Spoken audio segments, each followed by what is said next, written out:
This is the Youth Soccer Evolution Podcast, episode number 10.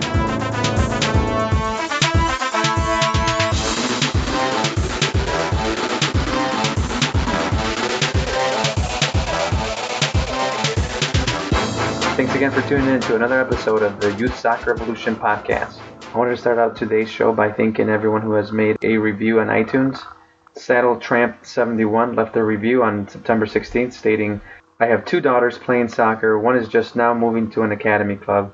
I'm only through about 5 episodes, but this podcast is a wealth of information thus far. I've already learned a great deal about how to make the most of the experience. There is no doubt my wife and I will be better equipped to nurture their abilities and love of the game as a result of the information we receive here. Thank you so much, Ernesto. Best of luck. Thank you. And if you like the content in the podcast, if you could please head on over to iTunes or Stitcher Radio and give us a 5-star review, I would greatly appreciate it. I plan on continuing giving you guys all this information to help you be a better coach, better parent, or better player, and just improve overall the quality of soccer experience that we give our kids. For the anniversary of our 10th episode, I have a special interview for you. We were fortunate enough to get Mark Burke on the show and share his journey through his player development process. Mark also shares his insights into developing players today and how things have changed since he was growing up. Mark is also an author. Mark Burke started his career with Aston Villa and then moved on to play in the Netherlands and then a few other countries. But he's been described as a sure of touch, calm of mind. He would lope around in seemingly lackadaisical fashion before offering a cute little pass here or a deft touch there. A man with an eye for ball retention. He enjoyed a promising career in England and with Aston Villa, Middlesbrough, and Wolves. He soon left Port Vale to join Fortuna Sittard and apply his trade in Holland as a 26-year-old in 1995. It was in the Netherlands that Mark began to understand and view the soccer player development process, and we were lucky enough to get him on the podcast to discuss player development and talk a little bit more about his book, A Different Kind of Soccer. And Mark has graciously agreed to put a link on our website, and any sales that go through our website, he has agreed to donate some of the proceeds to our podcast. So I do appreciate Mark doing that for us, and I want to thank you in advance if you decide to purchase A Different Kind of Soccer, which if you really want to give your son or daughter the best opportunity to develop appropriately, I would really recommend the book. I had a chance to read it already, and it's a great resource for training and development, understanding soccer, understanding the development of players, and it's packed full of information for any player, parent, administrator, coach, and again, Mark will talk a little bit more about it during the interview. So we start the podcast off with Mark telling us a little bit about himself so we can get to know him a little better. And all the kids are out playing on the streets, where, to be honest, you learn most football, just playing with your friends. And then I joined a Sunday club, a youth club, when I was 8 years old.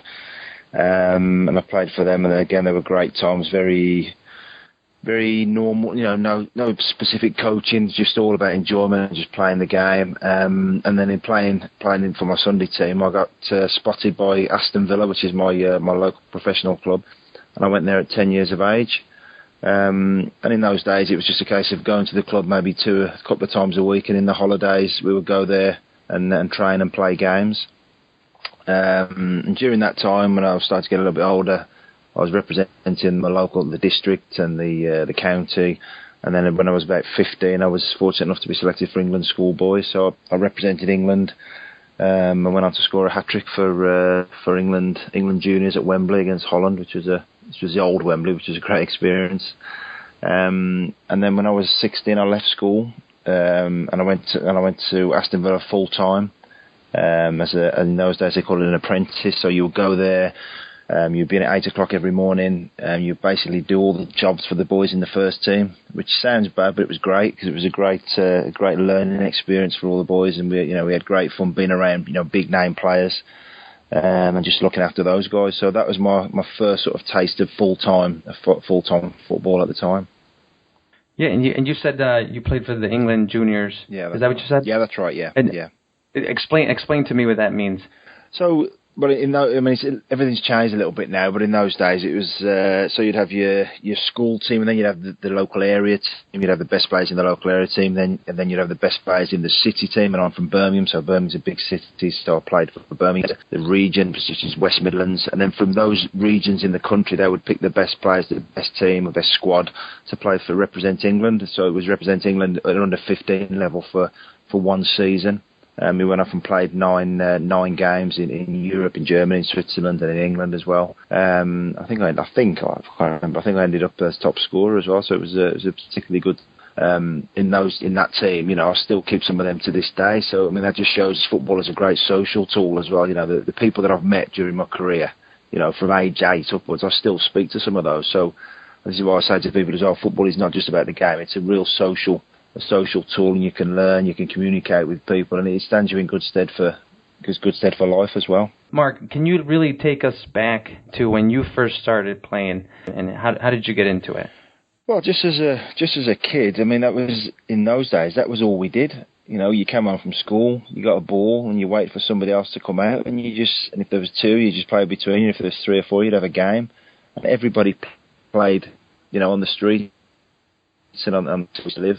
And that was how you learn a lot of things without even knowing. You just because you're playing with big, so you learn how to avoid tackles. You learn when to pass forward, when not to pass. If you held the ball too long, you get, so you think, I don't want to do that. So all these things without even thinking, playing repetitively non-stop. You just picked a lot of these things up. In England now, I'm not sure about the States, but in England things have changed, and in Europe as well, because society has changed, and not so many kids are playing on the streets, and soccer has become a little bit more formalised, so the kids are being coached a lot at a very early age, which I'm not sure is always the best thing, but it's just a way of getting kids to play the game. But when I was a kid, everybody was out playing.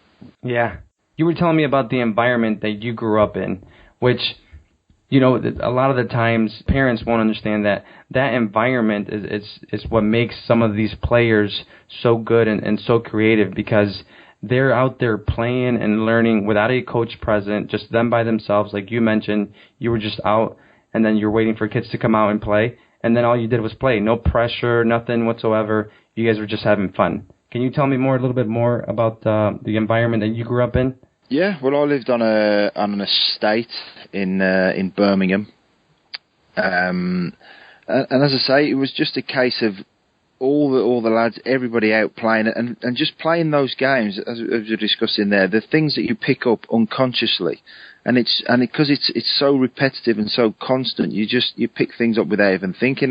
Sometimes today I see very young children being coached, and I think they don't really need to be coached at that age. They just need to play the game. And in England, there's a saying that the game is the teacher, and I think that's a very true saying. The game will teach you. If you keep doing the same thing and it keeps going wrong, your intelligence as a person, as a footballer, and even in a small game with your friends, will tell you not to keep doing the same thing. We'll learn like that. Whereas I think that when the kids are put into a very structured environment at a very early age, okay, they do learn, but it becomes a little bit robotic sometimes. I think they're all being taught the same things, and you start to see the same players being developed, and the individuality is lost.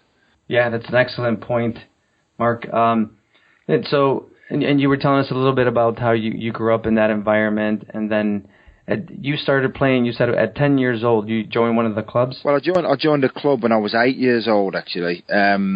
But in those days, you went to the club and you trained in the week. But when we say trained, you just went and we just played games. The coaching was very unstructured. It was just the group of boys together, and we were playing games and little exercises, but nothing like the coaching that I see today, which is very, very, well, at some clubs, very rigid, very structured. And as I said before, the individuality of the players is sometimes, I wouldn't say crushed, but it doesn't encourage that. Whereas when we were there, it was just encouraging the players all the time, setting out little games, encouraging them to be positive and do the right things. And then we played the games on the Sunday. So it was just an extension, really, to be honest, of playing in the streets. But things have changed now in society, and football's changed with it, which I'm not sure is the best thing. Yeah, and tell us more about when you started playing at 10. At what point did you become, I guess, more involved with a bigger club? Because you started out at 8. Yeah, that's right. And was that sort of like recreational that you described? And at what point did you join Aston Villa? Well, I joined Aston Villa at 10 years old, and as I said, that we used to go there then maybe once or twice a week, and we'd train for maybe 1 or 2 hours, say on a Tuesday evening and a Thursday evening, and then in the summer holidays we would go there, and in the school holidays we'd go there and train. But the rest of the time I was playing for my school. I mean, we used to play a lot of football. You know, I was playing for the school team and the local, the area team, and then the county team. So I was literally sometimes playing games 5 or 6 times a week, and also at school we was playing games in the breaks. So we couldn't get enough. But it was all, again, we were just playing. We weren't really being coached. We were just playing the game. Yeah. And at what point, Mark, did you realize that you could possibly play professional one day? Well, I mean, I've had this discussion with a friend of mine. You know, obviously, I had a friend who more or less came through the system with me at Aston Villa, and we always say, what would we have done if we hadn't been footballers? Because we just, in our heads, from even maybe 10 years old, that was it. We wanted to be footballers, and we were going to be footballers, and that was, you know, that was all we were going to be. So, and we couldn't even think of not being that. I mean, the chances of actually being a footballer are such a ridiculously small percentage that, you know, thinking like that can be, I suppose, is quite dangerous. But, you know, there are people who make it, and every player who's made it has had the same mentality that I'm gonna be a player, I'm gonna play professional football, and that is it. And obviously a lot fall by the wayside, but it's an attitude you've got to have if you're going to survive in any industry, any business. Yeah, and I understand what you mean, Mark, by saying, you know, as a young kid, we all want to be professional athletes. But at what point was it when you realized that, hey, this could actually happen? I'm going to make it into the professionals. I don't know. I suppose it creeps up on you unconsciously. As I said, you're thinking that way anyway. I suppose when I started going to Aston Villa, you know, maybe at 13, 14, and, you know, I started to think, whoa, you know, this looks, you know, this could be quite real. But it was a sort of a feeling that I always had, and I think every player who plays from a young age and who does make it as a pro player has that feeling that I'm going to make it, you know. But it sort of creeps up on you subconsciously without any real conscious thinking. It's a difficult thing to explain, to be honest. Yeah, and I think, you know, and that's the reason why we have you on. You know, people like you. It's because, you know, it is difficult to explain or find that exact moment. So I'm sure it's a really cool journey to go through. Yeah. So you told us a little bit about the environment that helped you. What about your parents? What type of support did you receive from your parents? Yeah, well, my mum just gave me every support, you know, that a mother should give you. You know, she came to watch me, took me to games, you know, and basically supported me. That's all a parent can do, you know, and always positive and always encouraging. You know, sometimes I watch games and I see parents and some of the things they say to the kids. I think, you know, the kids at any age, but especially at a young age, that all they need is encouragement. You know, they're going to make mistakes, but that's all just part of learning, part of playing the game, and part of enjoying the game. So they've just got to be constantly encouraged. They should never, you know, very, very rarely be criticised, but not criticised. You know, they should always be. The parents should always be encouraging their children, because football's a game, the soccer's a game that's got to be enjoyed. Yeah, absolutely. So you're saying your mom was never negative with you, and it wasn't necessary? No. She was always just encouraging me. Sometimes if I'd had a bad game, she'd say, "Well, you weren't very good today," but that's fine. But sometimes I see parents on the line and they're saying things to their kids, and I think, oh, that isn't right. You know, kids just need encouragement. They just need encouragement, you know, and even pro players, and that's the point that a lot of people forget. Even the best players in the world, I mean, you know, take, you know, Leonardo Messi or Ronaldo, they need encouragement even at their age, and even with their, you know, their status and their professionalism, their wealth, they need encouragement, because we're all human beings.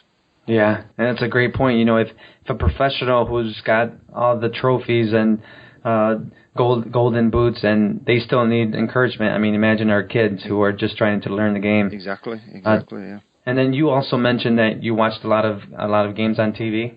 Yeah. Well, I was always. I mean, again, when I was young, football was different. There wasn't as much football, or much soccer on the TV as there is today. But every chance I could get to see football, I would be watching it. You know, but you know, like I said, there wasn't that much around then. But every time I saw a game or I could get involved in a game, I was there, and that's the kind of enthusiasm that you've got to have as a young kid. And this was in the mid '80s, correct? Well, I was born in 1969, so when I was growing up, it was the late '70s and mid '80s. Yeah, that's right. So video recorders were just coming out then. Yeah.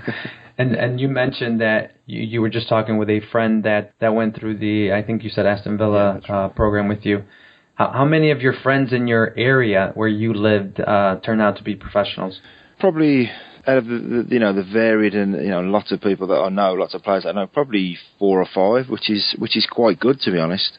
Oh yeah, absolutely. Yeah, but it's a very small percentage who do actually get through, and there's a massive amount of luck and that's involved in making the grade. You've got to be injury free, and having the right good games at the right time, meeting the right coaches in your career at the right time. So there's a massive amount of luck, but along with that, as long as you keep doing what you can do and you keep believing in yourself all the time, then hopefully those breaks will open up for themselves. Stay positive. Yeah, huh? You've got to stay positive all the time. If you lose belief in yourself, then you've got a real big problem. You've got to believe in yourself first, because if you don't, then nobody else is going to. That will come through, and nobody else is going to believe in you either. And so we talked a little earlier about where you went as a professional. You've been to Japan, Romania, Sweden, and the Netherlands, just to name a few. Tell me some of the things that you learned about player development from visiting those countries and playing there. Well, I've learned so much. I mean, to be honest, going to Holland was probably the biggest. Going to the Netherlands was probably the biggest eye-opener for me. It's just a fantastic learning environment for young soccer players. The Dutch have absolutely got it right in their education of young players. They have a certain philosophy and a certain way of playing, and they don't change. They just refine that system, the details within that philosophy, but they're willing to give young players a chance, and all the players are multifunctional. They can play in lots of different positions, and they understand the game. They're very, very tactically aware, maybe a little bit sometimes too much. I think sometimes I've always said that the perfect footballer, in my opinion, is a mix between the Dutch and the English, with the Dutch sort of tactical knowledge and their sort of cold-headed approach, and then the English enthusiasm and then always wanting to play the game is a great mix. But I think the Dutch are still, even though the league has changed, in Holland, the league isn't maybe as strong as it is because the young players are being taken earlier from their clubs now because of the lack of money. It's still probably the best structured environment for young players to learn the game. I would advise any coach who gets the opportunity to go to Holland. And you can go to any club, to be honest, because they're all very, very similar. Obviously, everybody talks about Ajax, but they've all got a similar philosophy. To go and look at the structure and the way they keep the same structure throughout the club from a very young age all the way through to the first team. It's a fabulous place. I also, obviously, like you said, I went to Japan, and again that was an incredible experience. And the Japanese players are probably the best technically that I've come across. Absolutely fabulous technique. The only problem that the Japanese players had, or maybe still having a little bit, is maybe the tactical side of the game, because professional football is still fairly new in Japan.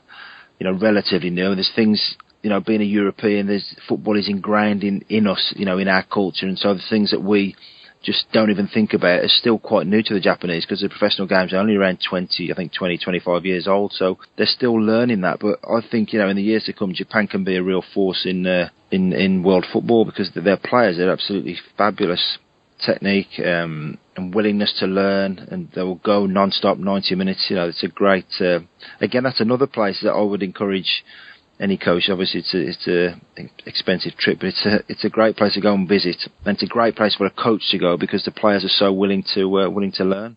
Mm-hmm. And how would you compare that Japan to England? Well, I mean, obviously the history. I mean, England's history is. But how else in terms of developing players? Yeah, well, I think the Japanese are very good at copying the best systems. So what they did initially when they first started was to because there's a lot of trade links with Brazil, so they brought in a lot of Brazilian players, a lot of Brazilian coaches. So they basically took a lot of their philosophy from Brazil. So the first thing they picked up was the technical side, and as I say, they're absolutely phenomenal on the technical side. It's difficult to compare it to England, because England's soccer is ingrained in our culture, and it's a very soccer is everywhere in England. It's just absolutely in the blood. So it's still difficult to compare. But I mean, I've seen a lot of Japanese teams playing against England teams through the different levels, England youth teams and that kind of thing. And the Japanese teams, to be honest, have been the best teams. So they're picking things up really quickly, which is why I think they will be a force in years to come. And when you're talking about the Netherlands, it's known throughout the world. Their system is just phenomenal, and a lot of people know this already. So why is it taking countries like England or the United States to catch up with them if we know that they have the system that works? I don't know, to be honest. I mean, the Dutch system, the way they educate their players is born out of the fact that, I mean, when I first went to Holland, I was talking about this a lot when asking lots of questions to my coach, Pim Verbeek, who's a really very famous coach. He took Australia to the last World Cup, and I used to ask him, why is the system so good and why is it so stable? And he said it's because they don't have the money to just go out and buy players. So they need to work with the players they've got, and they like bringing young players through because young players are obviously easier to mould and easier to coach in a way. So they like to set out a certain philosophy and they stick with it. Whereas in England, I think, England in soccer is very short term, so if things aren't working, if it's a club, they'll buy a player or they'll change the system. But in Holland, they believe in a system and they say, all right, we're not going to change it, we're going to do it, but we're going to do it better. So they'll refine the details in that system. If a player is doing something consistently wrong, they'll work with the player day after day after day and just keep repeating.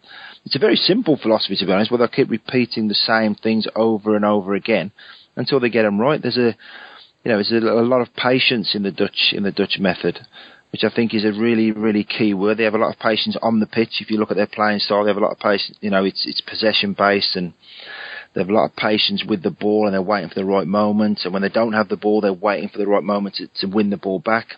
Whereas in England, English society is very fast-paced, and the game is very fast-paced, which makes it exciting. But there's no patience on the pitch. We just want to score goals every time we have the ball, and also off the pitch, the fans and the boards and everybody are demanding success, straight away, and that doesn't always lead to. Doesn't always help in building a long-term culture. So I think that's quite a big difference. And obviously, the money aspect in the UK, in England at the moment in soccer, where the big clubs can just go out and buy players, so it's difficult for young players to come through, and they don't really have the patience, to stick with young players because everything needs to be done, in a very short-term way.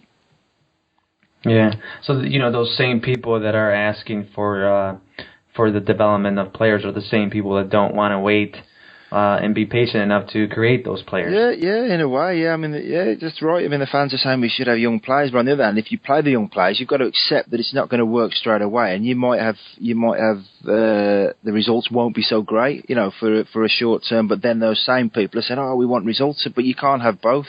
I mean, a good friend of mine is René Meulensteen, who was up until recently was the coach at Manchester United, and René said to me, it's really, really difficult to play the young players because every game in the Premier League is so important that they just can't afford to lose a game, to be honest. And the only time they can really play young players at a club like United is when the league is won and there's 3 or 4 games left at the end of the season, and then they can play the young players, and that's not a situation that always happens. So it's a very, very difficult thing to do.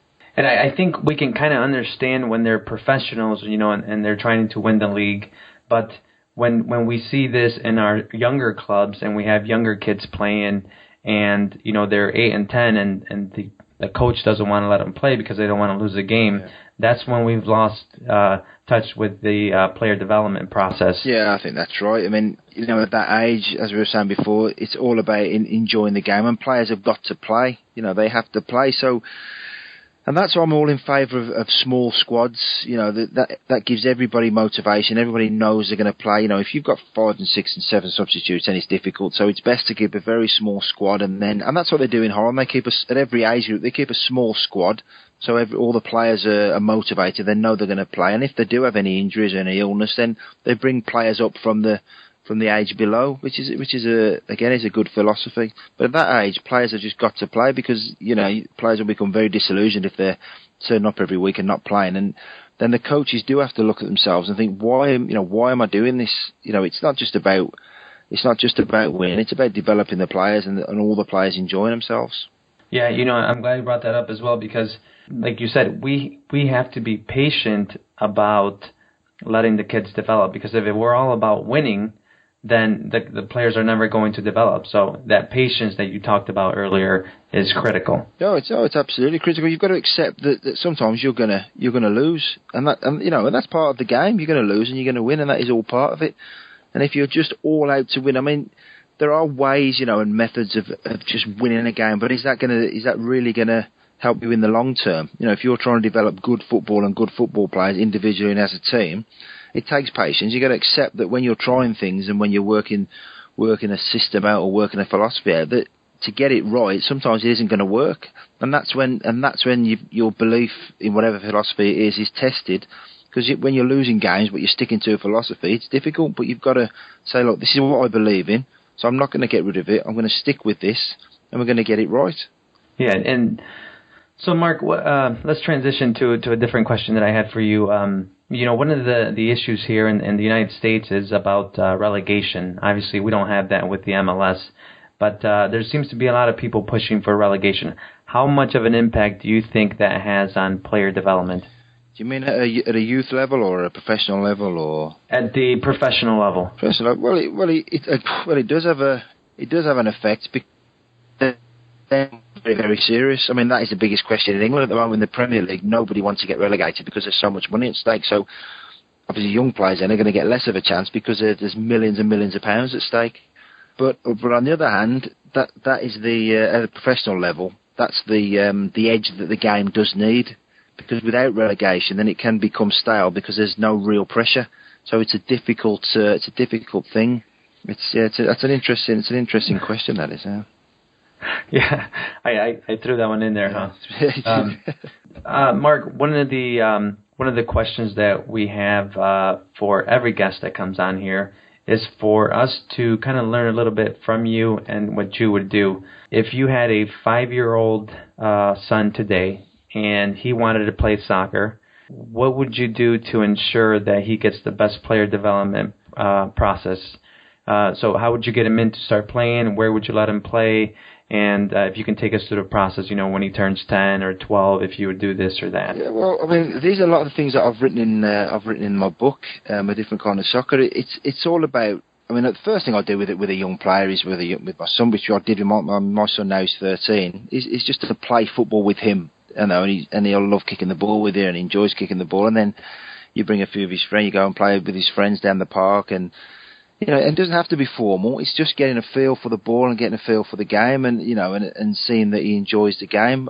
I'm not too much for formal football too early, formal soccer too early. I like the kids to just play with their friends, and enjoy themselves, and that is the absolute key thing. I don't really.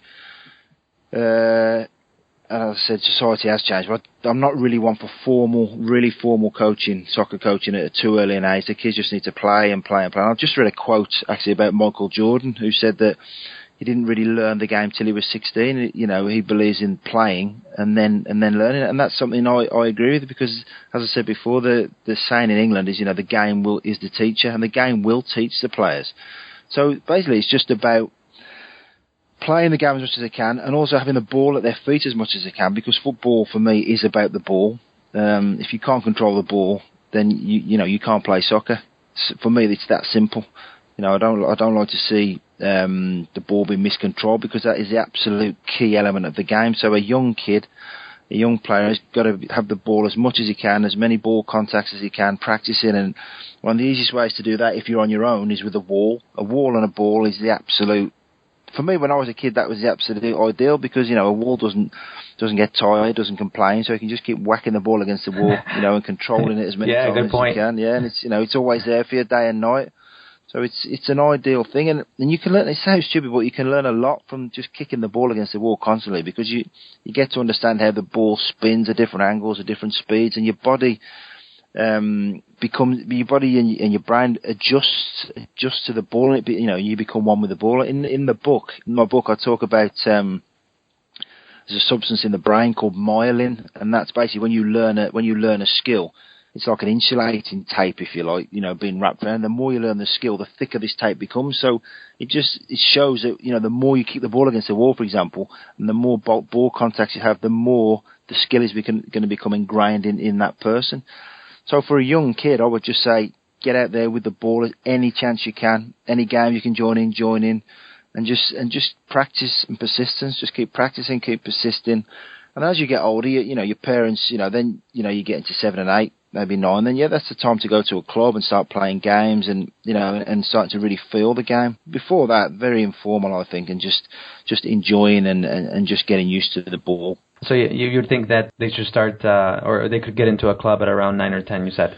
Well, yeah, it's only my opinion. I mean, people are doing that a lot earlier now, and that's fine. But as long as they're still enjoying the game. But what I'm trying to explain is that I don't like to see kids go to clubs at 7 and 8, and it becomes a real coaching environment where the kids are going and they're thinking, oh, I'm not really enjoying this. I'd rather be playing down the park with my friends, because that's what you should at that age. You should, if you want to play down the park with your friends, go and play down the park with your friends because you're enjoying it. The whole point of, I mean, professional soccer is a really tough game. So when you get to 16, 17, then it can be really tough. So, but before that, you know, at any age before that, you've got to be enjoying it. That's got to be the absolute key. So if a young kid is going to a club and he's not enjoying it at an early age, then for me that doesn't make sense, because that won't last. That won't last. You know, kids just want to do things that they enjoy, and so they've got to go to a club, a good club, where they're encouraging the kids, and it's, you know, a non-pressure environment. It's quite relaxed. The training's very free, and it's not too structured, not standing around too much. All those kind of things, you know. So you've got to be careful with your choice of club. Yeah, absolutely. You know, you brought up so many good points, Mark. Thank you so much for that.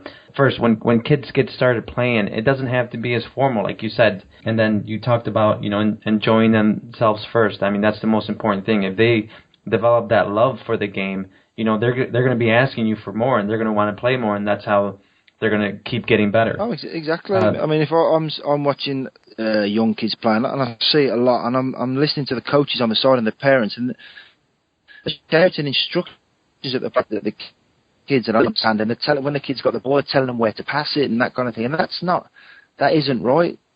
For me, I mean, again, going back to my friend Rennie Moulenstein, who was at United, they had an initiative a few years ago called the 4 against 4, and basically all they did was they set the field up 4 against 4, and they just let the players play, and they said nothing to them, and they just let them play the game, and they just wanted to try and recreate as much as they could street football, which is something else that Johan Cruyff is doing in the Netherlands.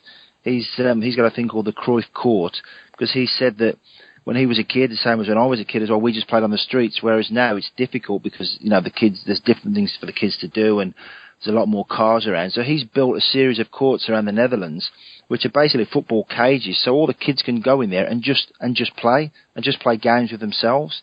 And that's what Rennie tried to do, and that's what they did do at Manchester United, and it was very successful because the kids loved it, because it was just playing football. There was no real coaching. They just encouraged the kids. You know, what they did at United was really interesting. Actually, I think I talk about this in the book, and Rennie's explained the philosophy to me. Up to a certain age, they gave the kids, they just taught the kids all the skills. So they taught them they gave them what is called a toolbox. So they have all the skills, and naturally, as a person, as a player, you'll filter out 1 or 2, 3 things that they're very, very good at, and they will stay with you for life. And it wasn't until around 13, 14 they started to really coach the kids in a tactical way. So before that, they were just giving them everything they could, all the information, and then just saying, go and play. So I thought that was a great method, and some of the kids that they've got at United are absolutely fantastic. You know, and that toolbox that you talk about, I mean, that goes on with the other thing that you said, which was it's about control. Yeah. If you don't have control of the ball, I mean you're not going to get to that top level. You know, I try to explain this to a lot of the parents. Yeah. You know, your son might be very fast and he can run away from kids when they're 10 and score 10 goals a game, but he needs to learn how to control that ball, because otherwise, you know, when they're older, kids are smarter. They just wait for them and they'll kick the ball and take it from them. Yeah, exactly. And that goes back to the short-term mentality of, oh, okay, my kid's fast now and everything's going great. But if, as a coach, and you're the same, you can see that in a few years that won't be the case, because all the other kids will have caught up. They'll just be as quick as him. And, you know, and if he hasn't mastered the ball, then it's going to be very difficult. And for me, I mean, it's a very basic, and it sounds just a bit too simplistic, but if you can't control the ball, like I said before, then how can you say that you're a good footballer? If I'm playing tennis and I can't hit the ball, then I can't play tennis. You know, if I'm playing golf and I keep putting the ball to the right, then I can't really play golf. So, for me, the ball is the absolute fundamental thing in the game. And I always quote when I talk about Guardiola when he was at Barcelona, and I've got a good friend actually who was a coach at Barcelona, Albert Capellas, who was a coach at Barcelona during the glory years, and he's coached all the players, Iniesta, Messi, and Xavi, everybody. And he said the ball was basically the fundamental thing at Barcelona, and any player who came from the youth team, from 10 or 11 upwards, they said, look, if you don't want the ball, then you have to leave. You have to control the ball. You always have to be available for the ball, because that is the absolute key element of the game. Yeah, I love that, Mark. Yeah, well, if you don't want the ball, then you have to leave. Well, to be honest, I used to say that when I was in England, I sometimes used to come across some players and they didn't really want the ball. And I said, well, the ball, why are you playing? Why play football if you don't want to have the ball? Because without the ball, I mean, there's a funny story in my book. I won't tell you what it is because I want you to read the book. But the ball, without the ball, we're just 20 men standing around. But as soon as it comes in, everybody changes and everybody gets animated. So it makes sense to me that, you should want to control the thing that the whole thing is about. And as I say, Barcelona's philosophy was basically based on having the ball as much as possible, because that's where the fun is. And that's all you go for, is for fun, is to enjoy the game. And even at that level, the more you have the ball, the more you're going to enjoy it. Then as soon as you lose it, get it back as soon as possible so you can enjoy it again.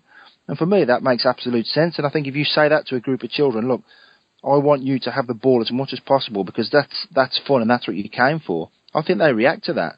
And then you can get across to them, look, the only reason we're going to chase after the ball is because we want it back to have fun again. And I've done that with a group of kids, and it really works. It gets across to them. And then you're not calling it work. You're not saying we've got to work hard. You're saying, look, we want the ball back because we want to have fun. I want to see you enjoy it. And that's a key thing for me. So the ball is absolutely fundamental to everything. Mark, just from talking to you for about 30 minutes, we can easily see how much knowledge you have about player development. So what can you tell us about your book? Yeah, well, the book's called a different kind of soccer. It's basically to be honest, it is a different kind of soccer book. It's not one of your books about drills or tactics or even technique, really. It's more about the thought process and how you actually learn as a player and what soccer is about, what the game is about, and what it means, and how to approach it, how to get over certain things, how to improve. But I've had some really, really good reviews from people who I really respect, like René Moulensan and Albert Capellas, my friend who was at Barcelona, and another my friend who's at Manchester City at the moment. He's also read the book and said they really think that it's something that can help kids, because it basically goes into the why we play soccer. And it's also not just for kids. It's also for the coaches and the parents to let get them thinking. Why do they watch soccer? Why are they coaching the game? What does it really mean to them? And it really does make you think. And there's things in there about how you learn. So there are things that are very useful in life as well. It's a bit of life coaching in there as well. It's about how we learn as people and how we get over disappointments, and and how you can how you can help yourself if you go into a bit of a slump in your form, and how to improve. It's very simple how you do improve. The stages of learning, and how you can really understand those. So the book is, I know, even though I've said it myself because I've written it, but it's a very interesting read when I read it again, because it really does make you think about soccer and what it actually means. This podcast and the people listening to it, it's parents, coaches, players, maybe a little older players, and club administrators. Who do you think it helps out the most from those people? Well, I think all of them, to be honest. It can help the players. Obviously, it can help the players because it's about soccer, and soccer is about the players. So it can definitely help the players. It can help the parents because it is a difficult job as a parent when your child is playing. It's difficult to be objective and to look at the game because you've got all those emotions involved. So it can help the parents maybe stand back a little bit and understand how, why the kids are doing certain things, and also it can help the young kids understand their coaches more, because I also explain in the book how coaches think. So for the coaches, I explain how players are thinking, because I think sometimes coaches forget when they become coaches what it's like to be a player. They just become a coach and they forget, that one word from a coach, one line from a coach can improve a player 20%, or it can bring a player down 20%. And I think they forget sometimes how careful they have to be with things that they say and how they react to certain situations. So it's interesting for them, and also for club administrators. It's an interesting one because by reading the book, I think you could basically base a club philosophy around the philosophies and the writing in the book, because it goes back to the heart of the game. What is soccer about? Do I want my club just to be the best, the best team, or do we want to build something a little bit more long-lasting where people come and people want to enjoy coming, they enjoy training, enjoy playing, and people enjoy watching our team. And, so it can help implement a lot if you can really understand and pick up the philosophies that I write about in the book. Great. And Mark, where can we get this book? Yeah, the book's at www.adifferentkindofsoccer.com. And it's an interesting website. It's a few little articles that I've written. So I also do some football writing in my spare time. So any interesting topics that I come across, I'll write articles. So they're on the website as well. But it's I would advise, and I'm not just saying this because I wrote the book, but I would advise young players and their parents and coaches to pick the book up and look at it, and really, I think you'll get back to understanding why you started coaching and why you started playing in the first place. It's a really interesting read. Yeah, even just from your experience, Mark, that you've discussed with us today about the player development process and the experience that you have playing abroad, not just in England, but in the Netherlands and Japan. Just for that, getting that information from you, I think can help, like you said, any parent, any coach, any club administrator, any player, to learn about that. Oh yeah, because I think you have to remember as well that soccer is a game, but it's also a social. It's personal thing. It really opens you up as a person. You're exposed to different cultures, different in England, so it opens your mind to see that things aren't right or wrong. They're just different, and everybody has different ways maybe to achieve the same thing. So as a person, that makes you more accepting because you understand that we're all basically the same. Everybody's more or less living the same way, but there's just different things that we do and we see, and those are things that happen on the football pitch. So soccer as a social thing is very, very important, and that's why the book is an important book, because it makes it'll make people appreciate that soccer is not just about winning games. Maybe at the professional level it can be, but also at that level, I think you also need to give people something. That when people are paying money to come and watch, especially when they're paying good money, and it's very expensive to watch football, to watch soccer in England at the moment. It's important to give them something, and to give them something, you've got to go back and start to remember why you actually play soccer in the first place. You've got to understand that and really try and give people what they come for. And Mark, if someone wants to get in contact with you, can they reach you on the website? Yeah, they can. They can just send you an email. Send me an email. Yeah, and ask me any questions. I'll respond as soon as I can. Yeah, definitely. I'm always open to helping young kids or coaches or parents. Yeah, if there's any questions that any of your guys have got to ask me, then fire away. Yeah, and they can tell you how much they love the book as well. Yep, hopefully, yeah. Anything else, Mark, that about player development that you think needs to be stated today before we end the interview? Just maybe you picked up on, you mentioned the club administrators, the people, and the coaches. I think it's, as I said before, it's really important that they start to think, or maybe think back and just ask themselves a question: why am I doing this? Why am I running this club? Why am I coaching? I think it's a really important question that sometimes, football or soccer is such a fast-moving game, and this, it can fast. Sometimes you get caught in the middle of it, and you forget why you're actually in it, and understand why you're doing it. Because if it's not enjoyable, then it's just becoming a slog, and you've got to, am I doing this? And that's what the book is about, and it really makes you understand that you win a game and you'll lose a game, and you can lose a game and still enjoy it. As though that sounds strange, but if you've got a certain philosophy in place and a way of playing, the players understand it, the coaches understand it, and they know why they're doing it and what they're trying to achieve. There can be pleasure taken from every game they play. So I think it's just as an important book for coaches and parents and club administrators, as I say, as for the kids themselves. Great. All right, Mark. Well, again, I want to thank you for coming on today, and we really appreciate your time. Yeah, no problem, Ernesto. Anytime, I'll be available. Great. Thank you. I want to thank you again for joining us on the Youth Soccer Revolution podcast, our 10th episode, and I look forward to seeing you guys on the 11th episode. Again, don't forget, if you purchase Mark's book through our link on our website, the podcast will receive some of the proceeds. Again, thank you in advance if you do decide to purchase. Whether you use our link or not, I would recommend that you head on over and get Mark's book and definitely support what Mark's doing. As you can tell just from listening to him today, he has great knowledge about player development and just has a strong passion for youth player development, and it's something that I really admire. So again, thank you so much for joining us, and I'll catch you on episode 11.